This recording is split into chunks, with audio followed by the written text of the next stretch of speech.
Tu investis 100 € en bourse et tu prends 10% la première année. Tu ne fais aucun cash out. À la fin de l'année, tu as 110 euros.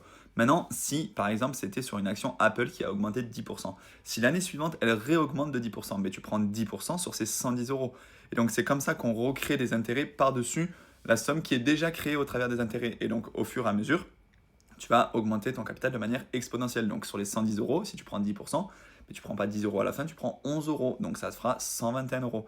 Et sur les 121 euros, etc., tu reprends 10%, ça fera de plus en plus. Et si tu rajoutes en plus chaque mois, chaque semaine, chaque trimestre, peu importe, des sommes, ça fait que l'effet boule de neige, il augmente de plus en plus rapidement. Donc c'est pour ça qu'il faut absolument commencer à investir, que ce soit en immobilier, que ce soit en bourse, que ce soit en crypto-monnaie, que ce soit peu importe dans quel type d'investissement, en fait, réinvestir l'argent que tu as gagné grâce à tes investissements pour le faire augmenter de plus en plus rapidement. Voilà, donc si tu as des questions, n'hésite pas à les poser dans les commentaires. En tout cas, tu es sur le bon compte pour apprendre un petit peu les notions de base concernant l'investissement, essentiellement bourse et crypto-monnaie.